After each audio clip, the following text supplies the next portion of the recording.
Does your 5-year-old child know about anal sex, transsexualism, or sex toys? Has your 5-year-old engaged in masturbation yet? If not, then you're not properly educating your child according to the World Health Organization's standards for sexual education. Let's explore.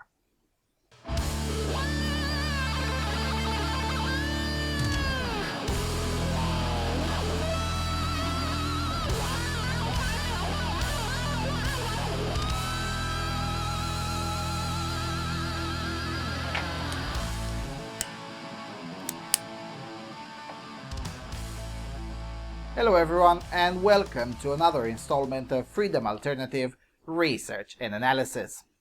Now, last week on my podcast, I presented a piece of news from Bergens Tidende in which a Norwegian ideologue calls upon the Norwegian Ministry of Education to introduce comprehensive sexual education starting from the kindergarten. In the article, it is mentioned that sexual education, even the one focused on 3-year-olds, should be less focused on the mechanics of reproduction and a lot more focused on sexual pleasure, norm criticism, and diversity. Now, I won't read the article as I'll leave in the low bar a timestamp link to where I translated it in real time on my podcast, where you can also listen to my and my co-host commentary on it. But during the podcast, I kept on asking multiple times, why? Why do so many seem to suddenly think that it's not only okay, but undoubtedly desirable to teach so many notions related to sexuality to 3-year-old toddlers? That article stuck in my mind as it is the 6th or 7th time only in 2016 I'm stumbling upon such news. So I started doing some research to at least get some understanding as to where is this coming from and what is the end game, if there is one, and why now and not 10 years ago? Now we'll focus on the sexual pleasure and diversity part because norm criticism is, at least for now, one of those demented ideas that has yet to leave Scandinavia and pollute the rest of the world. So norm criticism will get its own video later on, maybe next week. So, I started looking for sexual education in kindergarten in every language that I speak, and I noticed that not only such initiatives are widespread, but the language in which they're being sold is almost identical. It's as if there is some sort of central ideological authority that distributes this stupidity to all of the believers across Europe and the world at large. Now, not only such authority exists, but its manifestations are so extreme that they should challenge even the most socially liberal amongst us. Let's take a look at the book Lisa and Jan, which was used in the Swiss cantons of Basel, Appenzell, and San Gallo as part of a mandatory sexual education class for 5-year-olds. Mind you, the parents had no legal way of pulling their kids out of the class. Now, I hope YouTube doesn't take my video down for these images, and really it shouldn't, since these are images that were deemed appropriate for 5-year-olds. Now, eventually, the book and the fluffy vaginas and wooden penises that were also part of what was called the sex box were eventually pulled in 2014 following a mini revolt of the parents, but this book was published in 1996. Multiple generations of children have been given, essentially, porn in kindergarten. Now look, you don't have to be a religious Puritan nut with a chip on your shoulder to comprehend that this is simply wrong. And mind you, this example from Switzerland is just one out of many. Similar ones have happened or are happening right now in France, New Zealand, Canada, Italy, Croatia, Spain, the United States, and so on. The degree of insanity indeed does vary, but not by much. In the United States, for instance, some children are taken to sex shops as part of a school field trip. And mind you, the US is still in a privileged position as our American friends still have the right to homeschool and a strong private sector in the field of education. But back here in progressive Europe, well, not so much. In some places, it's so bad that you can go to jail if you want to avoid the state-enforced education. Last year, 45 kindergartens in the Trieste area in Italy were part of a guinea pig study in which children as young as 3 were part of a course in which they were encouraged to explore the genitals of other children in order to teach them gender equality. I wish I were joking. Now, if you speak Italian, just Google Il gioco del rispetto, the respect game, and read the course material yourself. Now, as far as I know, the pilot program was deemed a success and it will be extended, and any criticism was just brushed off as religious bigotry. Because we all know that there is no reason to oppose children touching each other's genitals in public other than religious bigotry, right? Fucking degenerates. Okay, so as I was reading through all of these horror stories, and again there's plenty of them, most of them in the last 3 or 4 years, I finally reached the ideological source of all these seemingly disparate experiments. So, meet the Standards for Sexuality Education in Europe, a framework for policymakers, educational and health authorities, and specialists. A 68-page PDF written by the World Health Organization Regional Office for Europe in 2010, after having started working at it since 2008. Now, just because it was written by WHO Europe doesn't mean it applies only here, as this exact same document is proposed all over the world, and the effects in seemingly independent school initiatives are almost identical. This document is now increasingly part of the curricula of any young person studying to become a kindergarten teacher or a primary school teacher. It's still not universally part of everyone's curricula, but it's spreading progressively, like any other disease. Now, I'm obviously not going to read the whole document, link in the low bar, but I will read to you 2 things: their rationale for this and what they think sexual education should include. So, on page 23, chapter 3, Rationale for Sexuality Education, they go through the reasons they think their intervention is necessary. So there's the right to be informed, which apparently is good enough reason to force themselves into the lives and minds of children. Sexuality as part of being human, apparently, okay. Young people are exposed to many sources of information, yet for some reason that doesn't fulfill the right to be informed in the author's mind. And this one is interesting. Informal education is inadequate for a modern society. And it says, as argued above, parents, other family members, and other informal sources are important for learning about human relationships and sexuality, especially for younger age groups.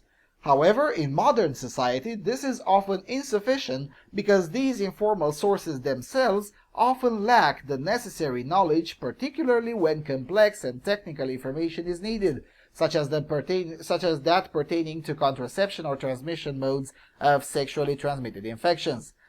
In addition to this, young people themselves, when they enter puberty, often prefer to learn from sources other than their parents because the latter are felt to be too close. Now that sounds relatively reasonable, doesn't it? But how does one get from that to teaching 4-year-olds masturbation? Well, the answer is mostly ideological. Even right here on this page there is this little nugget.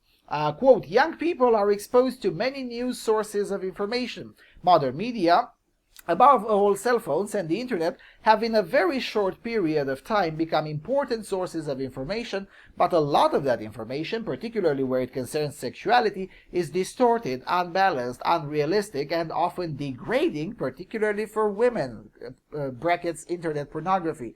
Therefore, a new sexuality education rationale has emerged, which is the need to counteract and correct misleading information and images conveyed through the media. Now, this is an ideological argument that has absolutely nothing to do with reality. It's essentially the argument peddled by the anti-porn feminists and other similar cretins, but since non-ideological approaches have been abolished and far-left dogma is now science, one should not be surprised to read such insane propositions in allegedly expert-driven material. Going lower on the same page, we also find this little nugget. quote, psychology, especially developmental psychology, has shown that children are born as sexual beings and that their sexuality develops in different stages, which are linked to the child's development in general and the associated developmental tasks.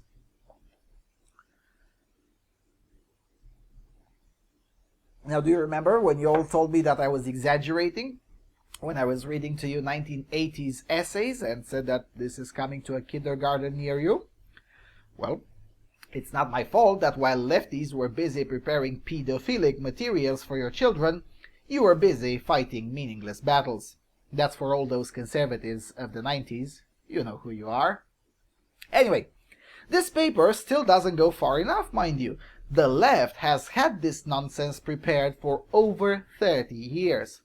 The ever-reliable Salon.com explained this to us in 2013, quote, "A paradigm change must occur in our vision of children as non-sexual to sexual to normal," Calderon told a colleague after her 1985 speech about fetal erections.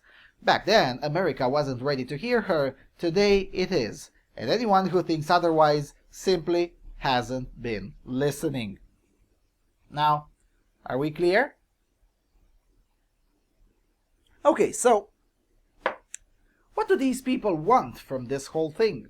Well, to learn this, we go to the page 38 of the PDF, where the matrix starts, and we see that they have it structured for age groups, 0 to 4, 4 to 6, 6 to 9, and so on. We'll only look at the first three. Also, point of information, the topics highlighted in orange are considered very important, whereas those not highlighted are more or less optional. So for the age group 0 to 4, we have this table split into three columns: information, skills, and attitudes, and on the left, the category of information, skills, and attitudes that is described. Now, the first two categories, human body and development, and fertility and reproduction, look rather innocuous. Naming body parts, body hygiene, telling the little one that his brother is in his mommy's tummy, rather innocent things. But then we scroll further down to sexuality and emotions, and the alarm bells start ringing. So, on sexuality, as you can see, children aged 0 to 4 are supposed to be taught enjoyment and pleasure when touching one's body, early childhood masturbation, with a view to transmit an attitude of positive body image and also the skill to talk about unpleasurable feelings in one's body. So not only 3-year-olds need to know about masturbation, but they should also talk about it. Am I the only one who thinks this is insane? I mean, seriously, we've all been 3 to 4-year-olds. Does anyone remember being keen to talk about jerking off at the age of 3? And especially with adults? What I remember at the age of 4 is asking who is the ugly dude at the beginning of almost every book in the house, and the mortified look on my grandmother's face as she was trying to explain to me. That was the dude, by the way. When I wasn't asking politically incorrect questions, I was playing outside in an old and rusty kids' park that was still very fun. In fact, what I was doing outside at the age of 4 is now, for the most part, illegal, and my parents would have gone to jail for letting me play like that today. Now, I explain things from my own childhood in this video. Anyway, let's get back to the document. Now, on emotions, children are supposed to be taught different types of love, and yes and no feelings, but notice in the second column that expressing need for one's own privacy is not highlighted, because privacy is already quite passé and rather obsolete.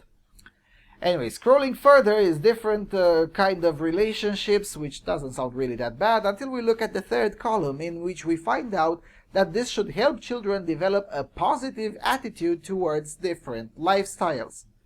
So it's not good enough to just live and let live. No. Your children need to learn to absolutely love and perhaps even consider embracing non-normative lifestyles, because heaven forbid the next generation be formed by normal, relatable people. Anyway, let's scroll a bit further to the 4 to 6 age group, where things get better and better. So for this group, it's no longer enough to just tell them that their brother is in their mother's tummy. It's just a given that they must know the basics of human reproduction, because heaven forbid children have any innocence of childhood left by the time they turn 6. On sexuality, the knowledge about early childhood masturbation must intensify, as well as discover their own body and genitals. And on emotions, they should also be taught about the first love.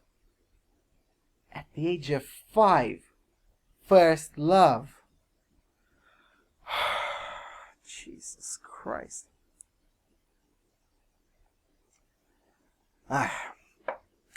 On relationships, notice the heavily bold and highlighted item about same-sex relationships. And given the overall language of this paper, this should be interpreted in the extreme version of it rather than in a more charitable manner. And I say this because if this paper can recommend courses on masturbation for 2-year-olds, why would anyone think that they don't mean the courses on same-sex relationships to mean a class in cunnilingus and anal sex? But anyway, let's scroll to the 6 to 9 age group where things get really serious. So, starting with the age of 6, the experts insist on courses about ejaculation, menstruation, and, quote, basic idea of contraception, unquote. On sexuality, your 6-year-olds need to have an understanding of quote-unquote acceptable sex. Now, does any of you remember ever thinking about these things at the age of 6? Serious question. I mean, if I am to believe the YouTube statistics, 20% of my audience is men between ages of 18 to 24, and another 10% young men between the ages of 13 and 18. So please do tell me in the comments, especially those of you in your teens watching this video, do you remember ever thinking about acceptable sex or ejaculation at the age of 6? Maybe I am too old to remember, but when I was 6, I seem to remember completely different concerns. Now, we could spend the entire day reading this, really. From the 9 to 12 age groups onwards, things go really hardcore. For instance, your 9-year-old needs to learn about the influence of gender inequality in relationships, symptoms of unintended pregnancy, sexual rights as defined by the International Planned Parenthood Foundation. So, abortion is fabulous and all the rest goes without saying. For your 9-year-old child, and from the age of 12, the whole intersectional claptrap is brought into the mix. The whole document is a chilling read once you realize that this 6-year-old paper is the blueprint for all the insanities we've seen popping up in various schools of Europe in the last 6 years. And if you feel it has a general or generalized Scandinavian feminist vibe, well, you're not wrong, because amongst the contributors for this we find Margareta Larsson from the Department of Women's and Children's Health at the Swedish University of Uppsala. Now, bro tip, when you see University of Uppsala, immediately turn on your bullshit detector, because you're going to need it. University of Uppsala is, and has always been, a factory of extreme ideology. It was the University of Uppsala that fanatically promoted scientific racism in the 30s and 40s. Then, the same university promoted scientific socialism and economic socialism, which led to the 1992 economic collapse of Sweden, and the same university is the culprit of what we now mostly call Swedish feminism. Other contributors are the Norwegian Directorate of Health, the International Planned Parenthood Foundation, that I also mentioned earlier, the Rutgers NISO Group, which is a private self-titled expert center on sexuality, or the European Society for Contraception. Now, notice anyone missing? There is no moderate organization at all. Organizations such as the European Institute for Bioethics, which believes, for instance, that abortion should be used as a last resort and not something to be promoted willy-nilly, have been excluded from contributing to this. And I say have been excluded because there are Belgian organizations amongst the contributors, and most of this was written in Brussels, where the European Institute for Bioethics has its headquarters. So no one can reasonably tell me that the World Health Organization simply didn't know that they exist. There's also a dearth of doctors amongst the contributors. Their place seems to have been completely taken over by so-called social scientists, who almost invariably appear to take us into a direction that almost none of us want. And that's not accidental, mind you. Every time ideologues from parliaments tried to get unpopular measures passed, they were stuck with staunch resistance. Even in Switzerland, when the parents found out what these social scientists are up to with their children, they protested, summoned a referendum, and kicked them all to the curb. And you can't say that Switzerland is not a modern country.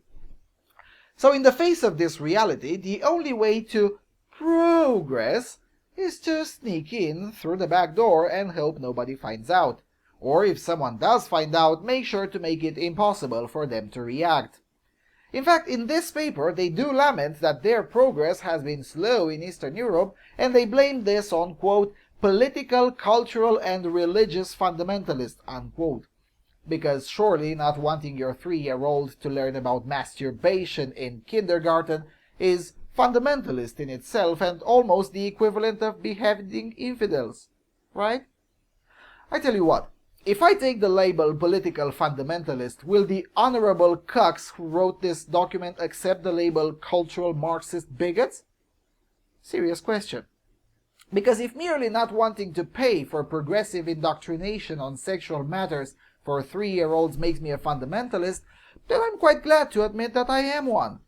I would much rather be a fundamentalist than a pervert giving porn to 4-year-olds and teaching them about masturbation. But hey, maybe I'm wrong. Maybe by the time I turn 20, those born in 2000 or later simply are more sexual than my generation. Maybe, though I highly doubt that. So, I don't know, what do you all think? Am I really overreacting here? I don't know. Maybe it is okay to teach 4-year-olds about masturbation and I'm missing something. I still think it's degenerate. But anyway, tell me in the comment section below. And with that being said, thank you all for watching and supporting this channel. I'll see you soon on Freedom Alternative.